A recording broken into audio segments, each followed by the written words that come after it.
तुमसे तुम ताक में अब खेल पलटने वाला है। और ऐसा पलटेगा कि मीरा की सारी प्लानिंग धरी की धरी रह जाएगी। सोचो जरा, जो औरों को फंसाने चली थी वही खुद इतनी बुरी तरह फंसेगी कि निकलने का कोई रास्ता नहीं बचेगा। क्योंकि इस बार कोई और नहीं, खुद आर्या की माँ मैदान में उतरने वाली हैं। और भाई, इस बार वो किसी को भी बख्शने के मूड में बिल्कुल नहीं है। कहानी शुरू होती है उस पल से जब पुष्पा जी पर लगाया गया इल्जाम हर तरफ आग की तरह फैल रहा होता है। मोहल्ले में चाय से ज्यादा गर्म चर्चा बस यही, पुष्पा जी ने जानबूझकर ठोका था या नहीं। और वहीं दूसरी तरफ आर्या पूरी तरह टूट चुका है, क्योंकि उसे लगता है कि जिसका वो आदर करता आया वही उसकी माँ को चोट पहुंचा दे। लेकिन असली खेल तो कोई और खेल रहा है। और ये बात केवल एक ही शख्स को सबसे पहले सूंघ जाती है, आर्या की माँ।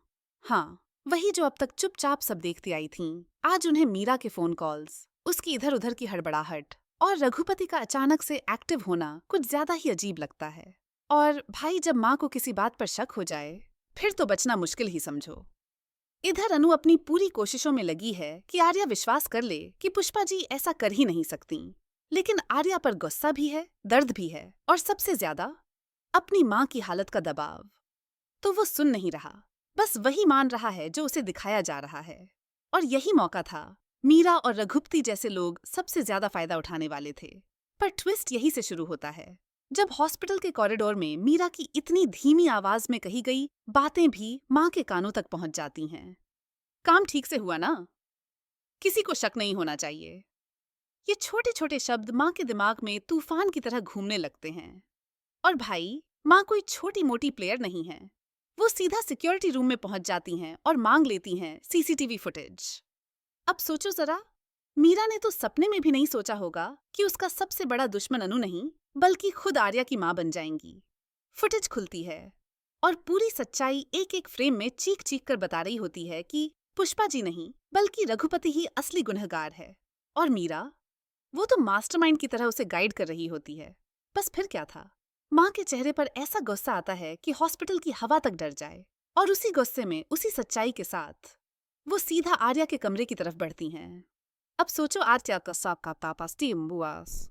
आर्या जो अब तक पुष्पा जी को दोषी समझ रहा था, उसकी आंखों के सामने जब माँ पूरे सबूतों के साथ खड़ी होंगी तो उसका रिएक्शन क्या होगा? और भाई, असली हलचल तो तब होती है जब माँ अनु के सामने पहली बार साफ साफ कह देती हैं, अब ये लड़की और परेशानी नहीं झेलेगी, क्योंकि मेरे सामने मीरा की एक और चाल चली तो सबसे पहले मैं ही छोड़ने वाली नहीं। लेकिन सवाल यहीं खड़ा होता है, माँ अब आगे क्या कदम उठाने वाली हैं? क्या सीधा मीरा को बेनकाब करेंगी या पहले आर्या को वो वीडियो दिखाकर उसे तोड़ेंगी अंदर से? और सोचो, अगर ये वीडियो सीधे पुलिस के हाथ लग गया तो मीरा का क्या हाल होगा? क्या अब सच में मीरा की बारी आ गई है? जिस सच की पहली परत उठ चुकी थी, अब उसकी दूसरी परत और भी ज्यादा खतरनाक निकलने वाली है। क्योंकि भाई, आर्या की माँ ने जैसे ही वो वीडियो देखी, उनका गुस्सा सिर्फ मीरा पर नहीं बल्कि खुद आर्या पर भी उतर आया कि कैसे वो एक धोखेबाज लड़की की बातों में इतना अंधा हो गया कि सच और झूठ का फर्क भी भूल गया। और बस इसी गुस्से के साथ वो पूरे सबूत लेकर आर्या के सामने जा खड़ी होती हैं। आर्या पहले तो समझ ही नहीं पाता कि माँ इतनी तमतमाई हुई क्यों है। लेकिन जब फुटेज प्ले होती है और उसमें साफ साफ दिखता है कि गाड़ी चलाने वाला रघुपति है और उसे निर्देश देने वाली मीरा, तो भाई, आर्या की दुनिया जैसे एक सेकंड में उलट जाती है। वो जिस मीरा को बचाने के लिए पूरे मोहल्ले से लड़ रहा था, वही मीरा उसकी माँ को मरते मारते बची उस हादसे में धकेलने वाली निकली। उसकी सांसें अटक जाती हैं। गुस्सा, सदमा, शर्म, सब एक ही पल में उसकी आंखों में दिखने लगता है। और उस पर से माँ की वो एक लाइन, ये वो लड़की है जिस पर तुमने भरोसा किया, ये वो है जिसके लिए तुमने सबको गलत साबित कर दिया।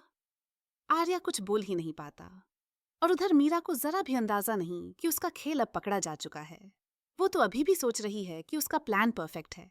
पुष्पा जी जेल जाएंगी, अनु टूट जाएगी और आर्या उसी तरह उसके इशारों पर चलेगा। लेकिन भाई, किस्मत नाम की भी चीज होती है। और यहीं आता है असली धमाका। आर्या की माँ अब अनु के पास जाती हैं और पहली बार उसके सामने एकदम साफ, सीधी, मजबूत आवाज में कहती हैं, अनु, अब तू अकेली नहीं है। आज से तेरे खिलाफ कोई चाल चली तो सबसे पहले मैं खड़ी रहूंगी तेरे साथ। अनु की आंखों में हैरानी भी, राहत भी, क्योंकि पहली बार उसे लगता है कि इस जाल में वह बिल्कुल अकेली नहीं है।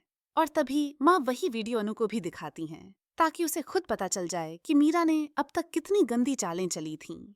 लेकिन ट्विस्ट यहाँ खत्म नहीं होता। मीरा किसी तरह हवा में पड़ती हलचल महसूस कर लेती है और सीधे हॉस्पिटल पहुंच जाती है, जहां उसे लगता है कि शायद अनु ने कोई नया ड्रामा कर दिया होगा।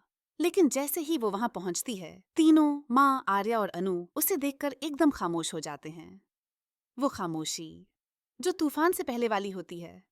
मीरा घबराती है लेकिन दिखाती नहीं। वो सामने मुस्कुराती हुई आती है जैसे कुछ हुआ ही ना हो। लेकिन तभी आर्या की माँ उसके सामने फोन स्क्रीन घुमा देती हैं। वीडियो प्ले होती है। मीरा का चेहरा जैसे पत्थर हो जाता है। और भाई, वो एक पल मीरा की आंखों में वो डर साफ दिखने लगता है जो शायद उसने अपनी जिंदगी में पहली बार महसूस किया हो। आर्या धीरे धीरे उसकी तरफ बढ़ता है। उसकी आंखों में वो भरोसा नहीं, वो प्यार नहीं, सिर्फ गुस्सा, धोखा और टूटेपन का जहर होता है। और मीरा को समझ ही नहीं आता कि अब बचे कैसे, बोलें क्या, भागें कहाँ। लेकिन असली सवाल यहीं खड़ा है, आर्या अब क्या करेगा?